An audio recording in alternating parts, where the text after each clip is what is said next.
दोस्तों, a very special good morning to all of you. आज हम लोग क्या पढ़ेंगे? आज आपको पता है कि हम लोग फर्स्ट फ्लाइट बुक को रन कर रहे हैं और इसमें हम लोगों ने थर्ड लेसन पढ़ लिया है कि 2 स्टोरीज अबाउट फ्लाइंग के बारे में।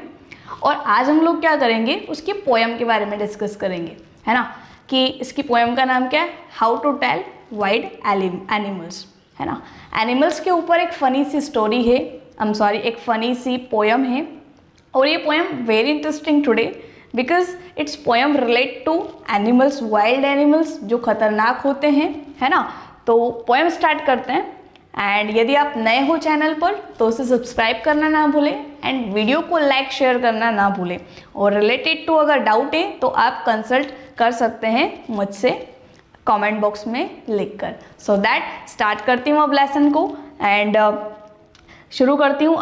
This humorous poem suggest some dangerous ways to identify और टेल वाइल्ड एनिमल्स।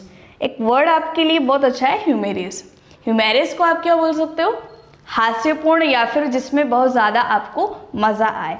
तो ये जो पोएम है ये बहुत ही हास्यपूर्ण पोएम है और ये कहीं ना कहीं सजेस्ट करती है, हमें बताती है कि सम डेंजरस वेज, कि कुछ डेंजरस वेज को आप बोल सकते हो खतरनाक वे टू आइडेंटिफाई करने के या फिर कहने के। किसको? वाइल्ड एनिमल्स को। मतलब वाइल्ड एनिमल्स से हमें कहीं ना कहीं खतरा है। एंड रीड इट अलाउड, तो तेज़ी से पढ़ने के लिए बोला है। And keeping to strong and regular rhythm, normal rhythm में आप पढ़ें। तो मैं पोएम का फर्स्ट स्टेंजर स्टार्ट करती हूँ। It's very funny guys, learn it. So if ever you should go by chance to jungle in the east, and if there should to you advance a large and twiny beast, if he roars at you as you are dying, you will know it is the Asian lion। देखो poem बहुत interesting है। कुछ meanings बता देती हूँ। Ever जैसे कि ever का मतलब है ऑलवेज, हमेशा। कि यदि आपको है ना चांस दिया जाए, यदि आपको चांस मिले टू गो, जाने का, कहाँ जाने का? To jungle in the east, पूर्वी दिशा में जो जंगल्स हैं, कहीं ना कहीं इंडिया की बात हो रही है। तो आपको पूर्वी दिशा के जंगलों में जाने का अगर मौका दिया जाए तो आप क्या करोगे? And if there should to you advance, तो आप जा रहे हो, आपको मौका मिल रहा है, तो पोएट आपको कहीं ना कहीं एडवांस में कुछ बताना चाहते हैं। वो क्या है? A large and tawny beast. तो आपको कहीं ना कहीं क्या मिलेगा? कुछ खतरनाक जानवर मिलेंगे, है ना। ट्विनी का मतलब है कहीं ना कहीं येलो कलर का। इफ़ ही रॉर्स, यदि वो आप पर रॉर करता है। रॉर करने का मतलब है गर्जना करना या फिर दहाड़ना। तो एक ग्रीन कलर का कोई एक जीव आपको मिलेगा और यदि वो आप पर दहाड़ता है तो एट यू, है ना, एज यू आर डाइंग, तो वैसे आप कहीं ना कहीं डाइंग, मर चुके होते हैं। यू विल नो, तो दहाड़ने से कहीं ना कहीं आपको एक झटका सा लगता है कि आपकी डेथ हो जाने वाली है। तो कहीं ना कहीं यू विल नो, तो आप जान जाओगे क्या? कि इट इज़ द एशियन लोयन। तो वो कोई नहीं, वो एक एशियन लोयन होगा। आई होप आपको ये वाला समझ आया होगा। सेकेंड स्टेंजा पर आती हूँ। इनके सामने फोटोज़ भी दे रखे हैं कि हम कौन से एनिमल की बात कर रहे हैं। देखो सेकेंड एनिमल क्या होगा? वाइल्ड एनिमल, उसको पढ़ते हैं। और if some time when roaming round a noble wild beast greets you with black stripes, याद रखना, black stripes on a yellow ground, and just notice if he eats you, and this simple rule may help you learn the Bengal tiger to discern. देखो कुछ meanings according to glossary है तो उसे हम highlight कर देते हैं, समझ भी लेते हैं कि क्या है। देखो सारे वर्ड्स हम लोग एक बार डिस्कस कर लेते हैं तो पोएम हमें इजी रहेगी, तो आपको पता चल जाएगा कि कौन सा वर्ड कहाँ पर आया है। तो ग्राउंड का मतलब क्या है? यहाँ पर सेंस आएगा बैकग्राउंड से। डिजर्न जैसे अभी आया है गाइस, इसका मतलब है मेकआउट करना या फिर आइडेंटिफाई करना, कहीं ना कहीं पहचान लेना। हाइड आएगा अभी आगे, तो उसका मतलब है एनिमल स्किन, है ना। एंड पेपर्ड का मीनिंग है here covered with spots. Spot होते हैं कहीं ना कहीं किसी एनिमल पर, ब्लैक वाइट कुछ भी स्पॉट हो सकता है। केयर्स का मतलब होता है अ जेंटल लविंग टच, जैसे माँ का प्यार। And novice some new to a job, किसी काम पर आप नए नए हो। एक और वर्ड है नॉन प्लस वर्ड करके कोई आएगा, इसे आप एसिडी भी कह सकते हो, sad. And usually it in the passive, फिर बताया जा रहा है मीनिंग कहीं ना कहीं या तो पजल होता है, उलझा हुआ, या फिर कहीं ना कहीं कंफ्यूज, या फिर कहीं ना कहीं सरप्राइज, है ना। तो ये कुछ वर्ड है नोविस के, आई मीन नॉन प्लस के। नोविस का तो मतलब है एक नहीं जो। तो ये कुछ वर्ड आई होप आप याद रखोगे। एंड अपन जो थे सेकंड पर चलते हैं। तो और if some time when roaming round, और जब कहीं आप राउंड घूम रहे हो, रोमिंग का मतलब है यहाँ कहीं ना कहीं टू वॉक। तो आप रोमिंग कर रहे हो, यहाँ वहाँ घूम रहे हो। एंड अ नोबल, एक नोबल एक अच्छा सा, नोबल को आप महान भी कह सकते हैं। अ noble wild beast greets you, तो एक जंगली जो जानवर है, जो खतरनाक जानवर जो है, वाइल्ड का मतलब होता है जंगली, एंड बीस्ट का मतलब होता है खतरनाक जानवर, प्राणी कोई भी हो सकता है। तो आपको रास्ते में आप कहीं ना कहीं विचरण कर रहे हो, घूम रहे हो, और आपको क्या मिल जाए, कहीं ना कहीं आपसे मुलाकात हो जाए किसी, आप मुलाकात कर लो किसी वाइल्ड एनिमल से। एंड विद ब्लैक स्ट्रिप्स, जिसके क्या है, ब्लैक स्ट्रिप्स हैं। Guys you know this is the picture, and इसमें ब्लैक स्ट्रिप्स बताए गए हैं। ऑन येलो ग्राउंड बोला गया है, ग्राउंड का मतलब यहाँ पर था background, okay. And just notice if he eats you, और जब भी आप नोटिस कर, यदि आप नोटिस करते हो कि वो आपको कहीं ना कहीं खाने वाला है। सो दिस सिंपल ट्रू में हेल्प यू लर्न, तो आपको ज़्यादा टाइम नहीं लगेगा ये पता करने में कि वो और कोई नहीं, वो है द बेंगल टाइगर टू डिजन।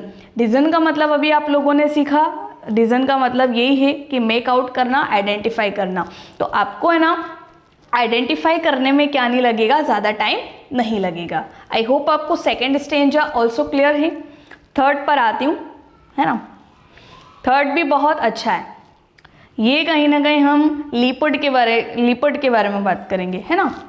देखो, if strolling forth a beast you view, strolling का मीनिंग मैं आपको क्लियर कर देती हूँ। स्ट्रॉलिंग को आप कह सकते हो कहीं ना कहीं आवारा घूमना, या फिर आपके पास कोई काम धाम नहीं है तो आप यहाँ वहाँ घूम रहे हो, स्ट्रॉलिंग कर रहे हो, है ना। तो if strolling forth a beast you view, clear. And whose hide with spots is peppered, hide देखो आप याद रखो, ये वर्ड हम लोग डिस्कस कर चुके हैं, है ना। किसी एनिमल की स्किन के बारे में बताएगा ये। As soon as he has leaped on you and you will know it is the leopard, it is the leopard, and it will do not good to roar with pain, and he will only leap and leap again। देखो words कुछ हैं, hide का meaning हम लोगों ने देख लिया है, एंड पेपर्ड का मतलब है, समझ गए आप, स्पॉट की बात करेंगे हम लोग स्किन पर। As soon as he has left on you, left का मतलब है झपट्टा मारना, आपके ऊपर अटैक करना एक तरीके से। लीपर्ड आप जानते हो, तेंदुआ जैसे हम लोग कहते हैं, this is. And leap and leapt ये हमारी फर्स्ट फॉर्म है, एलईपी, एंड एलईपीटी इसकी सेकेंड फॉर्म हो जाती है। तो अभी हम समझते हैं कि यदि आप कहीं ना कहीं फ्री घूम रहे हो और यदि आपको एक खतरनाक एनिमल दिख जाए, आपको दिखा, and whose hide with spots is peppered, और जिसके स्किन पर आपको पेपर्ड दिख रहे हैं, पेपर्ड दिख रहे हैं मतलब कहीं ना कहीं स्पॉट दिख रहे हैं। And as soon as he has slept on you, और जैसे आप उसे देखते हो तो वो आप पर कहीं ना कहीं हमला करता है, अटैक करता है, उछलता है आपके ऊपर, क्योंकि तेंदुआ क्या करता है, अटैक करने के लिए झपट्टा मारता है। एंड यू विल नो, तो आप जान जाओगे वो और कोई नहीं, वो एक लीपर्ड है। And it will do not go to roar with pain, तो आपके लिए ये भी अच्छा नहीं होगा कि आप चिल्लाएं, रोर करें दर्द से। एंड ही विल ओनली लेप एंड लेप अगेन, तो वो और कुछ नहीं करेगा, आप उसको कोई फर्क नहीं पड़ेगा, वो ओनली आप पर और ज़्यादा झपट्टा मारना स्टार्ट कर देगा, है ना। I hope it's also clear you. Next, ये वाला भी बहुत इंटरेस्टिंग लगा मुझे। ये कैसे लगा, देखो, if when you are walking round your yard you meet a creature there and who hugs you very very hard, be sure it is a bear, be sure it is a bear. And if you have any doubts so I guess he will you just one more caress. देखो कुछ meaning आप पढ़ चुके हो। Yard का meaning क्या होता है? आंगन। एंड क्रिएचर मतलब होता है प्राणी, मीट होता है मिलना, एंड बियर आप समझते हो भालू होता है ना। एंड डाउट समझते हो, कोई भी डाउट हो, शंका हो। गेस करना मतलब कहीं ना कहीं अनुमान लगाना। और कुछ वर्ड और है, केयर्स आप पढ़ चुके हो ग्लोसरी में, इसका मतलब क्या है? Caress to a gentle touch, है ना। तो अभी समझाती हूँ। यदि आप क्या कर रहे हो, आप वॉक कर रहे हो आपके यार्ड में, आपके आंगन में, और कहीं ना कहीं आप मिलते हो, you meet a creature there, तो आप कहीं ना कहीं एक ऐसे प्राणी से, एक ऐसे क्रिएचर से मिलते हो who hugs you very hard, जो आपको टाइटली क्या करता है? हक करता है। And be sure it is a bear, तो आप बिल्कुल श्योर हो कि वो, मतलब आप बिल्कुल श्योर हो जाओगे। क्यों श्योर हो जाओगे? क्योंकि बियर ही है जो क्या करता है, किसी पर्सन पर अटैक करने के लिए उसे टाइटली हग करता है। Clear? And be sure it is a bear, तो आपको पता चल जाएगा, आप निश्चित हो जाओगे, आप श्योर हो जाओगे कि वो क्या है, वो बियर ही है। And if you have any doubts I guess, मतलब कि मुझे लगता है कि यदि आपको इस बारे में उस बियर को समझने में अगर कोई प्रॉब्लम है तो he will give you just one more cares, तो आप समझ जाओगे कि वो कहीं ना कहीं आपको जेंटल टच करेगा और कहीं ना कहीं टाइटली हक करेगा। तो समझ जाना वो और कोई नहीं, वो एक बियर होगा। ओके, सो एक और हमारा स्टेंजा है। आई होप आपको ये बियर वाला इंटरेस्टिंग लगा हो, समझ आया हो कि बियर के बारे में कहीं ना कहीं क्वालिटी भी आपको मालूम पड़ी होगी। देखो अब दो एनिमल्स हमारे सामने हैं, क्रोकोडाइल दिख रहा है एक तो कहीं ना कहीं, और एक और पता नहीं कौन है, इसे हम समझ सकते हैं कि ये कौन होगा। सो रीड आउट, दो to distinguish beast of prey and a novice might nonplus, दो वर्ड्स हैं हमारे ग्लोसरी में आए हुए हैं। द क्रोकोडाइल यू ऑलवेज में, क्रोकोडाइल मतलब मगरमच्छ आप देख सकते हो यहाँ पे। एंड टेल फ्रॉम हाइना दस, तो कहीं ना कहीं मुझे लग रहा है कि ये जो हमें दिख रहा है एक कहीं ना कहीं डॉग जैसा, ये हाइना है। दस, तो hyenas come with merry smile and but if they weep they are crocodiles. देखो ये क्रोकोडाइल वीप कर रहा है और ये कहीं ना कहीं हाइना स्माइल कर रहा है। तो कुछ वर्ड और जान लेते हैं। डिस्टिंग्विश का मतलब होता है डिफ्रेंशिएट करना, या फिर डिस्टिंग्विश करना मतलब भेद बताना या अंतर बताना।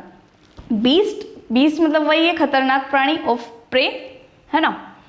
Novice might non plus, novice का मतलब भी आप जानते हो क्या है, नॉन प्लस का मतलब भी आप जानते हो। नोविस क्या है एक बार और आप डिस्कस कर सकते हो मेरे साथ। Novice what? Someone new to job, कोई नया काम उसका हो। नॉन प्लस मतलब पजल, सरप्राइज या फिर कंफ्यूज आप कह सकते हो। हाइना वर्ड आप समझ गए, वीप होता है रोना। क्लियर? तो I will explain you the stanza. दो to distinguish beast of prey, मतलब आपको यहाँ दो वाइल्ड एनिमल में अंतर बताना है, ठीक है। And a novice might non plus, कहीं ना कहीं आप न्यू हो, आप नहीं जानते हो तो आप कंफ्यूज हो। The crocodile you always may tell from the hyena thus, crocodile हमेशा हाइना के कंपैरिजन में क्या शो करता है, देखो हाइना कम विद मेरी स्माइल्स, जो हाइना है वो कहीं ना कहीं आपके पास आता है स्माइल करते हुए। And but if they weep they are crocodiles, और अगर कहीं ना कहीं रोने का सेंस आप देखते हो तो वो हाइना नहीं है, तो वो क्रोकोडाइल है। ये कहीं ना कहीं एक फनी सी पोयम समझ आ रही है ना। देखो एक लास्ट और है, ये कहीं ना कहीं लिजार्ड जैसा नजर आ रहा है, चिपकली जैसा, बट देखते हैं कि इसमें बात क्या होगी।